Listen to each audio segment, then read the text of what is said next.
Hello, my name is Chris McCauley, and I'm the Executive Director of the David Mathews Center for Civic Life, a nonprofit organization that works with Alabamians to make decisions and take action on issues of public concern. I'd like to welcome you to one of our newest signature programs entitled Citizens Who Make a Difference, an oral history project focused on capturing and sharing the stories of Alabamians who are doing important work in their communities. For our first segment, we invited Mr. Larry Vines to come talk with us about some of his experiences in Alabama public schools for over 51 years.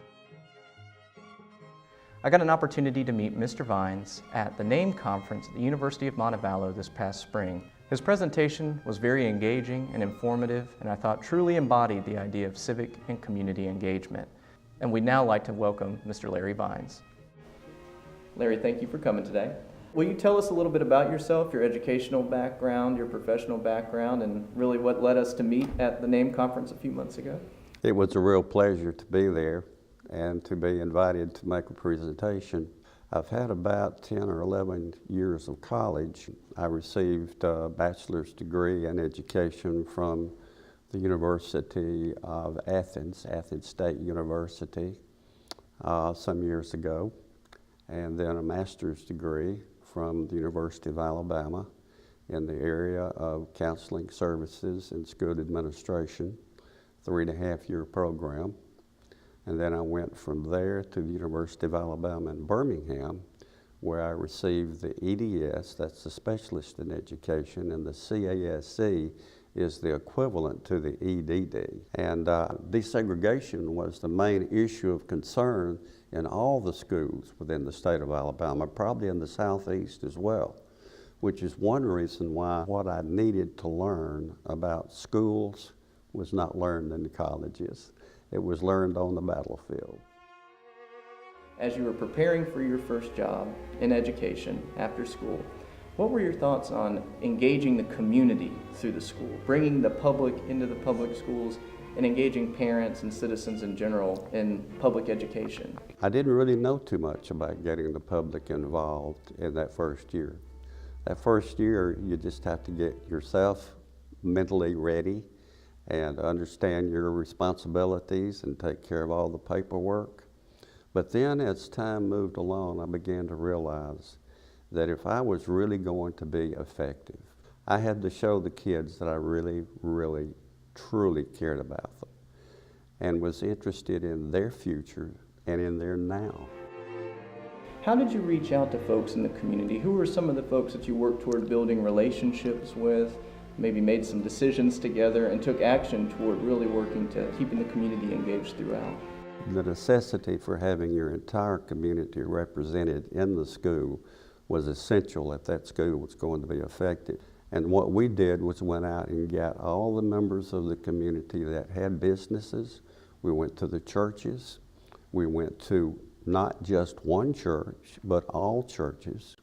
And we met with the ministers, and we set up what we call an instructional improvement committee, where we talked about what was happening in that school, where we recorded a series of questions that would make a difference. And if we could just implement some of their suggestions, reasonable suggestions, into our school curriculum and the things that took place in the doors of the school.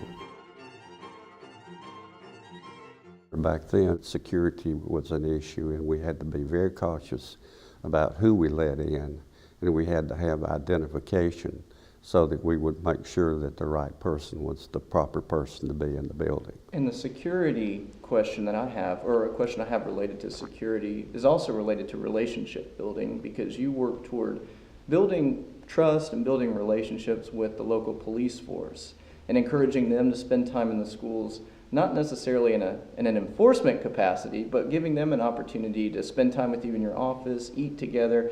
Could you talk about the role that those police officers played in terms of the relationships that were built and the impact that that might have had on the school and maybe on the community as a whole? Well, when you're thinking in terms of a school that has a ratio of about 50-50, you have to understand that you're going to have conflicts. And one of the things that seemed to work very effectively was to invite the local sheriff's department to send their patrol officer for my community into my school. And we opened the doors. And this is what makes a school a school. It has to be a part of the community. Can you tell us a little bit about how you work toward building relationships with some of the parents in the community that you worked in? That would be a pleasure, Chris. The Edgewater community is located west of Inslee in the city of Birmingham, out the Birmingport Highway.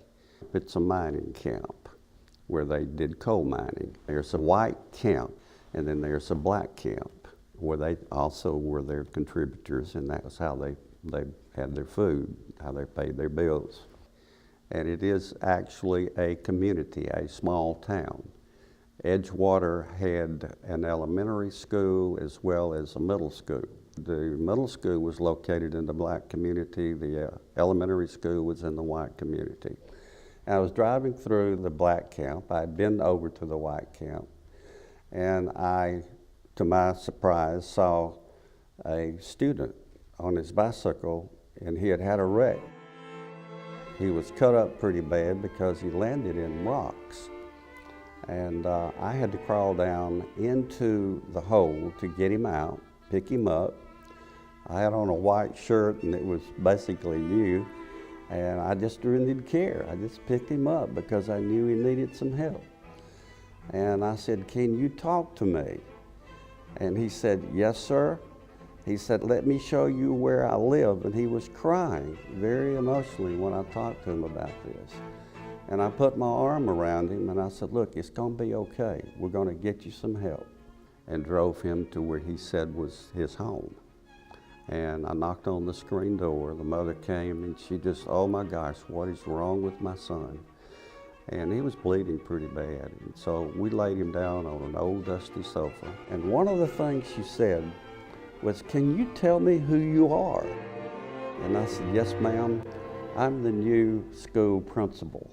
And I'm out here in the community trying to familiarize myself with this community and everything that's in it. I want to know where the churches are. I want to know where everybody lives. I want to see how big the community is. And I just want to learn as much as I can before I have to really start running the school." And she said to me, "What can I do to help you? What can I do to make this school for you better?" And I said, "There are several things." I said, "I'm going to start a PTO, and then I'm going to have an instructional improvement committee." And she said, "I'll do both." And she became the first black president of the PTO at Edgewater Junior High School. And she was an awesome leader, and never would have expected it, except that I met her through her son. Larry, your experiences at Edgewater were varied, of course, both as a teacher and an administrator. Relationships were built, things changed, and in reality, that school really had a major turnaround, and that led you to Minor High School. This was the high school, correct? Right, that you got was it. feeding from Edgewater. That's and that correct. The reason that you were brought into that school was because the of public relations. Absolutely. And we won't be able to talk about Minor as much, but let's... We don't really have to. We can only say that that was my first exposure to learning how to develop the process of mediation. I was invited and told by my boss that I would be a principal there. And one of the first things that I had to do was to learn proper mediation skills. And we learned that process and made that school, Minor High School, there again, one of the top schools in the county and even in the state of Alabama, especially when it came to results of tests. Well, I think there are several more stories that we could explore involving Edgewater and your experiences at Minor High School as well. But I want to use this as an opportunity to transition us into your work at Oak Mountain Middle School and working toward addressing bullying in the school. So Larry, could you tell us a little more about your work at Oak Mountain and the work that you're currently doing today? Yes, thank you, Chris. We can do that. What we did, we stayed 20 years at Oak Mountain Middle School. We had retired from Jefferson County after 33 years. The position there was interventionist. And Well, that you were the interventionist. Yeah, I was the interventionist at Oak Mountain Middle School. Bullying was a real problem. Now, I'd realized this in Jefferson County, but it was really a dominant problem at Oak Mountain Middle School. Once two people come together and really look at each other eye to eye, and they talk about what the difference in the fact that you've hurt me, you've created pain for me, I don't want to come to school in the morning. I feel like sometimes I need to commit suicide. I can't get on the bus. I'm afraid to walk down the halls. These things inhibit learning in a school. Parents find out about it, they get upset.